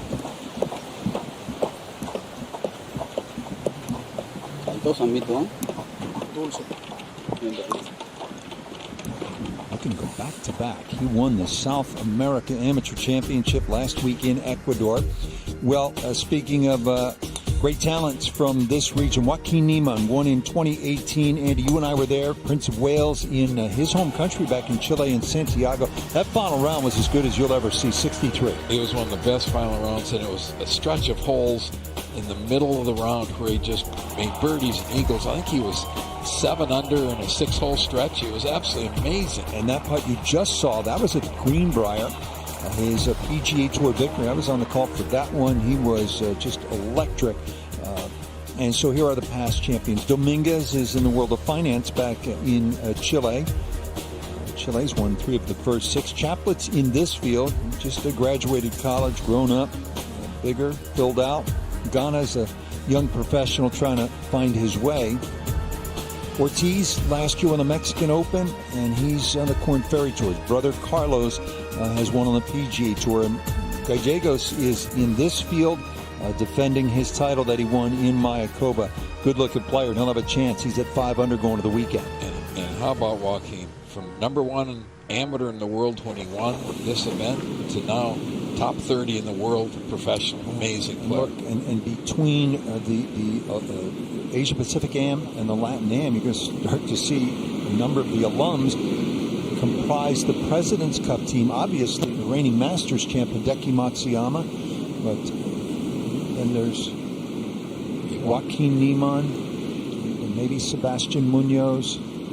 Number of players from the Asia-Pacific region. And Australia as well. Stevie at 17. Laid up a little bit shorter than some of the other players, but playing from the dead middle of the fairway. Still only has a sand wedge or a gap wedge. Downwind. Hole locations in the front portion of the green. Tough to get it close. Want to be able to carry just about flag high. Just past flag high, but is able to stop the ball quickly enough, so that's a decent birdie opportunity. See, Geronimo's smiling a lot today, and Andy, to your point, he seems to be in control of his game. Andy's going to get his salsa on here at some point. Had a great groove down here in the Dominican Republic. Absolutely love it.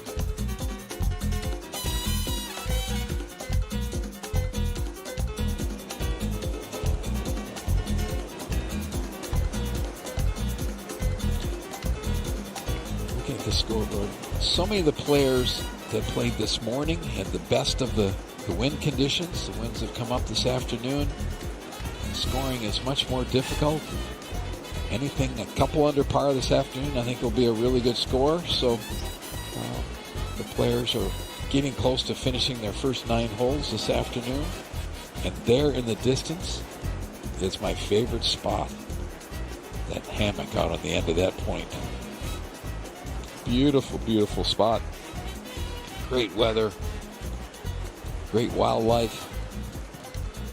God, looks like it's probably being that 5 to 6 over with the wind blowing. Probably 6 over's got a pretty good chance.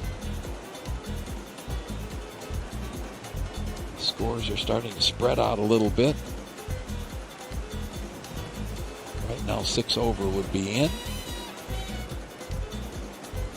Seeing a lot of the players struggling this afternoon. Conditions going up. Average score yesterday was 75.85. I would suspect it'll be about the same today. Usually the morning half is about a shot better than the afternoon.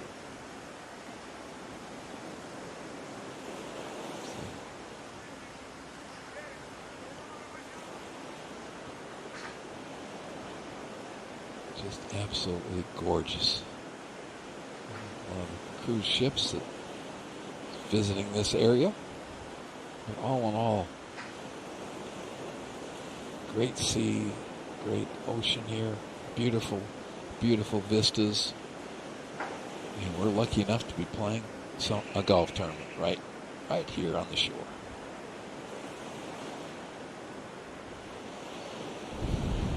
'15th hole. This is Vesca. It's 144 yards uphill out of the signal grass, and the ball's not sitting very well. He played a fantastic shot, Dottie. That, how crazy good is that? just launched it up in the air. And Juan Camilo Vesca. 2 under par. And now De Oliveira, this his third shot, par 5, 18. Ball sitting down a little bit. My first thought would be to putt this one. But he's electing to chip it.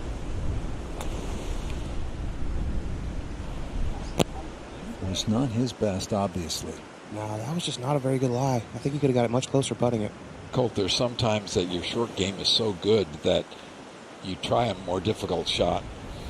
And Ordonez at 15. A much simpler shot, just a wedge to control. Right middle hole location. This one's very doable.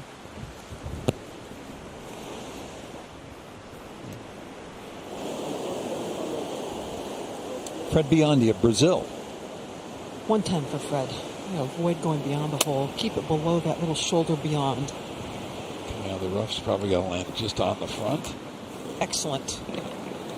Just sneaking past the hole. Very tough to control the spin out of that signal grass rough. Well, so many great initiatives from the Masters tournament, and as well the USGA and R&A. This one of those. Drive, chip, and putt. Exciting youthful initiative, kids ages 7 to 15. They have the chance to compete at Augusta National. Go to drivechipandputt.com for more information. Always love it. You see a youngster, and their name's on that leaderboard at 18. Same leaderboard where at Palmer and Woods, Mickelson, and Speed, and Nicklaus.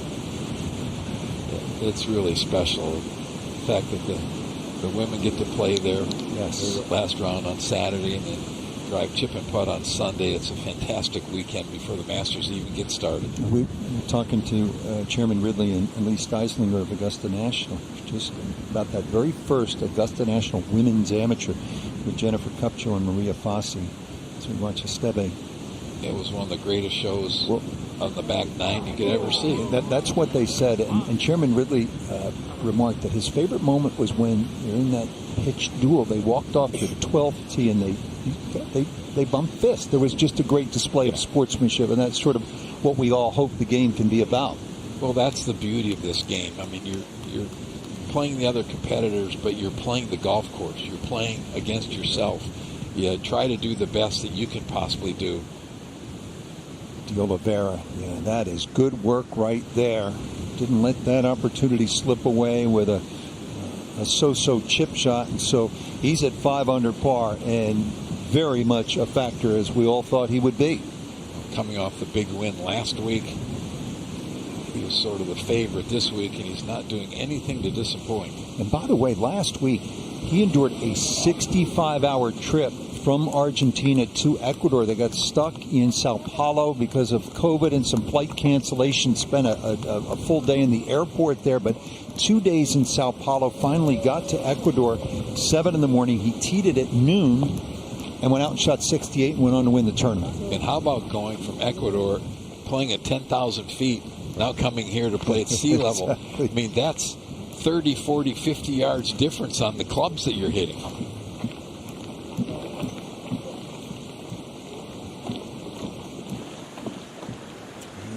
We're live at 15.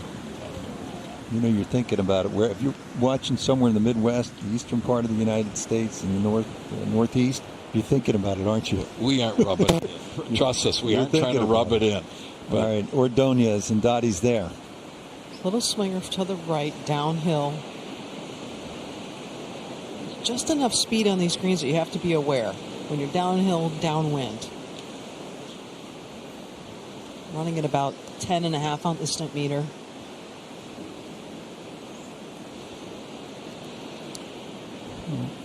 Give you an idea of where we are in the Dominican Republic. Punta Cana, another really beautiful spot, and sort of right on the edge here is Casa de Campo. It is a direct flight and not a long one. A couple of hours from Miami, about 3 and change from New York. Atlanta has direct flights. One of the reasons this has been such a popular spot, one, that Casa de Campo does an unbelievable job hosting it, but this is an easy place to get to for all these kids from throughout South America. Travel is a big part of how they pick these sites.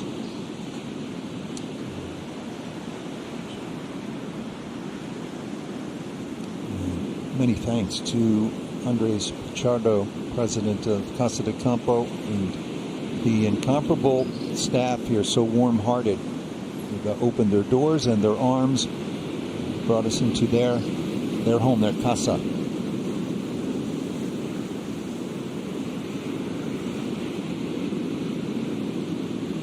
We continue to enhance this property. So you look at it right there, it doesn't need a whole lot of enhancing, does it? They're going to put some new sand in bunkers and redo a few bunkers over the next couple of years.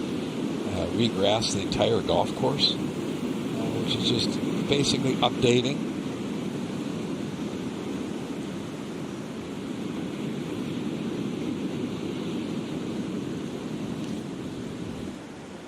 So making the turn, De Oliveira after the birdie at 18.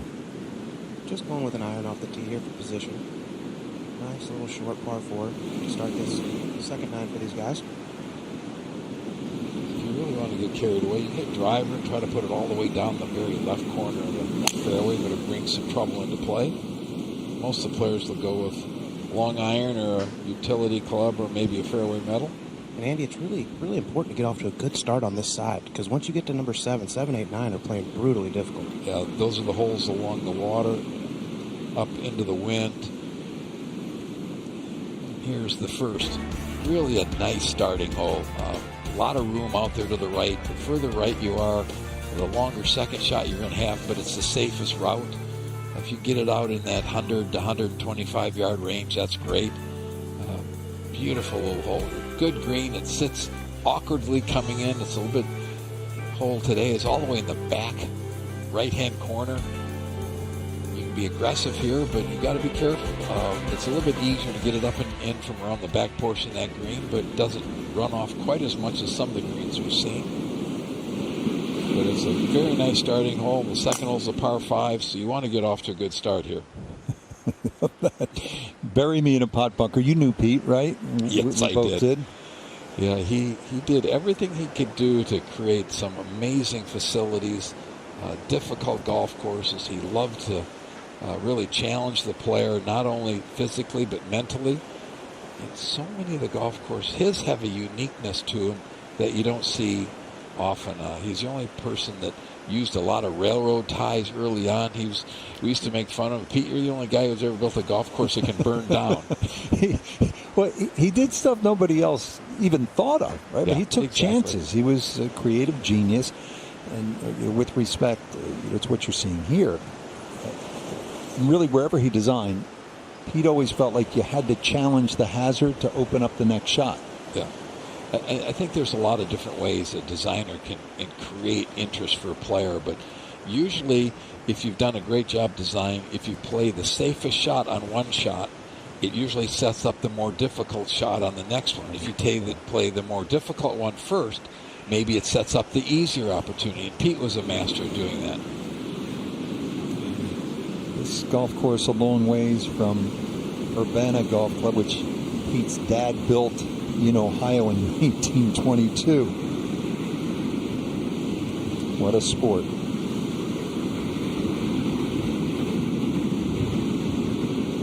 This is the 16th hole, 231-yard par 3. Aaron shot short right of the green. A lot of green to work with. See if you can get this one up and in. This is Carlos Rodriguez. He's from Cali, Colombia. Former professional. Had his amateur status restored. He's 32 years old. How's this? He's in the bakery business and has a thriving little restaurant called the Nutcracker. He's about to open up a couple of more stores, gluten-free, in a couple of other countries.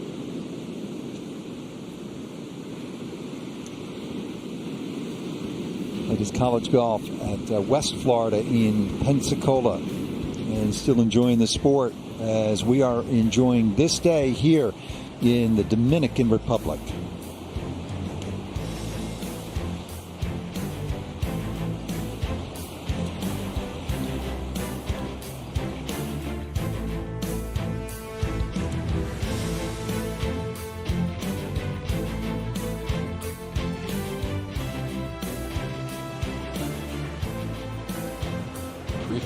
round of 66 today. 6 birdies, no bogeys, 5 birdies on his finishing 9 to get 9 under par, which sets the 36-hole record in the Latin America Amateur Championship. Pinto, who had shared the overnight lead at 6 under, got off to a real rocky start, bogeyed 3 of his first 4 holes today, but got it back together and got himself right back into contention. Maybe also shared the overnight lead with 66. Struggled a little bit with a 74, but still in great position. Fewer players are under par as the wind starts picking up. Only 14 players now currently under par. The cut score is possibly going up. It's at least +6 right now. Could it get to +7? Possibly with the wind conditions. And finishing on each 9, 6, 7, 8, and 9 on the front are really difficult holes. The 8th being the hardest hole, the 9th being the 3rd hardest, the 7th, the 5th hardest. So finishing on that 9 is very difficult. As is finishing over here, even though 14, 15, 16, 17 are playing downwind, they aren't gimmies. There's a lot of trouble out there, so you could have some issues.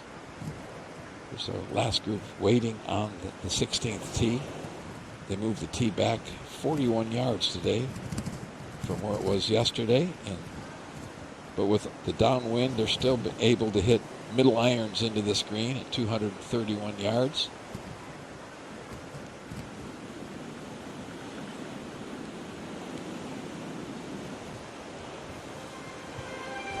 The Latin America Amateur Championship is proudly brought to you by Delta. Keep climbing. UPS, be unstoppable. 3M Science, applied to life. And Rolex.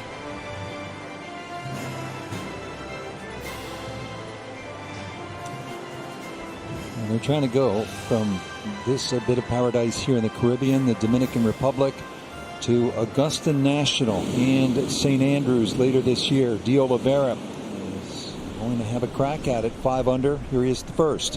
165 yards. His max carry number should be 160 here. Wants no part along.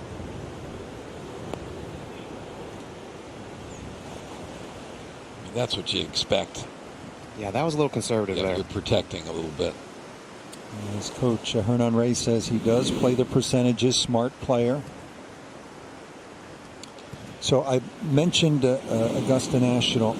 How about a big happy birthday? 82nd today for the greatest Masters champion of all time, 6-time Masters tournament winner, Jack Nicklaus, your good pal. And arguably the best player who's ever played this game. You go back and look at his records at the Masters, the U.S. Open, the Open Championship from 1962 to about 1980, and it's absolutely mind-boggling. I mean, where he went, where he was top 10 every single major championship. He'd go through stretches where his first, second, third, first, fourth, second, fourth win. I mean, it was amazing.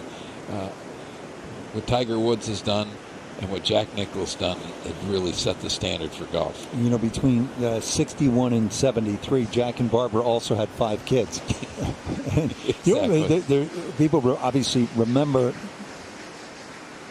1986. That's still my favorite major ever. Jack at 46. But, 65 at Augusta, he just was overwhelming the golf course. And Bobby Jones said famously, he plays a game with which I'm not familiar. I give him another underrated Nicklaus major. U.S. Open at Baltusrol in 67. This was vintage Jack. 61 of 72 greens, the final round 65. We know what a great long iron player he was. How about the 1 iron from 238 to 18 to set up a birdie, and he closes with 30. Yeah, he was. He was so powerful and sensible. The 1986 Masters, Jack was you hate to say this, but he was a shell of the Jack Nicklaus that won all those majors in the 60s. Still won. He was absolutely amazing. I was so lucky to get a chance to play with him when he won tournaments. I played with him when he won the Players in 1974, the last round, and he didn't even play well. and we couldn't catch him. You know, he just didn't make mistakes. He never beat himself. He was absolutely amazing. He was, as we watch Ordonez, Jack was clutch until the day he walked away. If someone said you have to have a person make a 5 or 6 foot putt for your life, well, there's nobody other than Jack Nicklaus. And until the day he walked away, I'll give you a great example of what you're talking about, Andy. 2005, St. Andrews, where we're going this summer, and somebody here will be headed there as well. His open farewell, one last birdie putt on the final hole, and has a Friday putt ever meant anymore? And there was never a doubt, was there? No, he was absolutely amazing. It was going in. That's amazing right there. It was slow-mo. You know what? If every shot we played was on slow motion, I'd be happy with it. That is just absolutely fantastic. Love how the waves break. Just barely you can see him moving. Kudos to our entire crew, led by Sellers Shy and Mike Crow. Soaking all this up. Now, Beska. I'm impressed with what he's doing. I like his golf swing. He's strong. He's got a really nice putting stroke. This has overall been a very good group to watch. The golf's been good. Dottie, he just looks like he fine-tunes things a little bit. He's got a chance to being a really good player. Oh, definitely.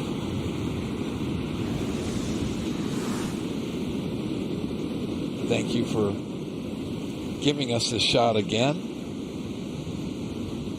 Slow motion. See how the hands release, the body releases.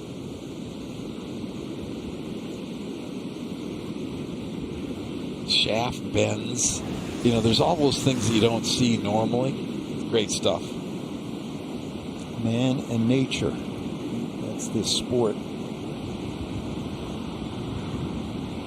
The elements. They're rather benign today. It might be where you're sitting, but not where I'm standing. Yeah, you can see the winds cooking a little bit. Yeah, it is. Interesting with Fred, though, I watched him warm up a little bit, and the butt of his left hand, gloved hand, is actually off the club when he grips it at address.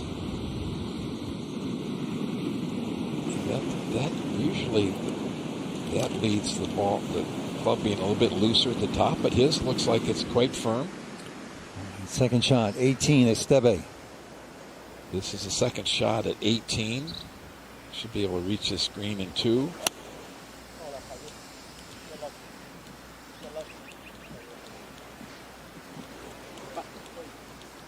Sounded as if he caught that one just a little heavy. This is his 9th hole of the day, so there's a lot of golf left. De Oliveira at 1. Long putt for birdie. Length one breaking from left to right. And these guys got told they need to pick up the pace. The entire second hole, the par 5, is wide open. This one needs to go a little. One of the things they've talked about, Colt, here is to play ready golf. That if someone's looking at a shot a little longer, go ahead and play. If you're not in their way, go ahead and play. And we've seen that have a real positive effect down here in some of the past championships. Well, the greatest amateur of all time, Bobby Jones, always and obviously valued amateurs in this sport. So 5 are currently in the field for the upcoming Masters in April. We saw Keita Nakajima win the Asia Pacific Amateur in Dubai. Wow. He is a tremendous young talent from Japan. I was at Sony last week, and he had a really nice week at Sony. I think he finished 10 under par. Stuart Hagestad, the Mid-Am champion, will be at Augusta yet again. It's his second Mid-Am title. Now Carrera at 1. He plays his college golf at Central Florida in Orlando. That is a heck of an up and down there, guys. He actually hit his second shot way long of the green and got it up and down.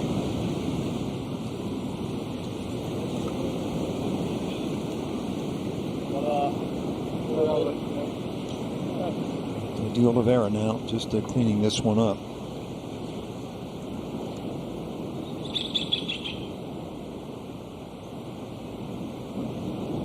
Okay. Mateo grew up San Isidro. playing a club there, not far from the famous Jockey Club outside Buenos Aires, the Jockey Club of Mackenzie Golf Course. I had a chance to play there a gazillion years ago in a tournament down there. Fabulous, historic golf course. Esteve at 18. If you're at Mrs. Green, that's not a bad place to visit. We've seen a couple of players hit some beautiful bunker shots like that one. Randy, he's playing some ball, isn't he?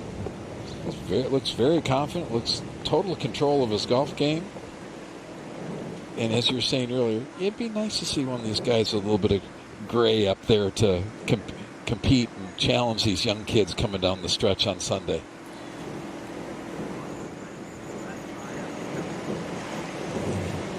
Back with Dottie at 16. Dottie, a pleasant walk, isn't it, today? It's a beautiful walk. Sorry, Rich. The wind out here, the things are cutting out a little bit. There's a lot going on at this part of the golf course. Interesting play here again. Ordonez going with the putter. This is one I would have thought, Andy, that an 8-iron might have fit pretty well. You know, Dottie, that's very old school, the way we grew up chipping and pitching, where you try to get the ball on the green as quickly as you could and then let it release out. You see so many players from that same spot play sand wedge, and it's just so hard to control the spin and the distance. If you're really good at it, you're good. And that's really good at it. That was a great run. That was a great idea. Yeah, I think it's important to get, whatever you choose, get the ball on the ground as quick as possible, unless it's an obvious flop. Right. This doesn't look like the easiest of all bunker shots.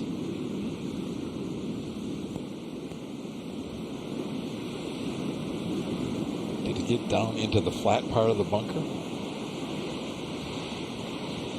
He is, and he'll be playing quartering into the breeze.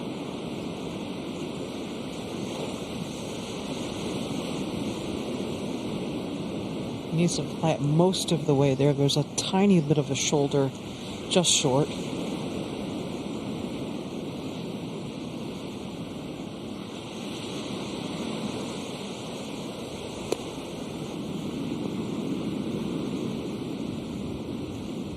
Any good? How do you like that one, Andy? Wow. Beautifully done. Boy, high level of skill and shot making on display here in the seventh playing of the Latin America Amateur Championship. No one better to this point than this man from Peru, Julian Perico. This for birdie at number 11.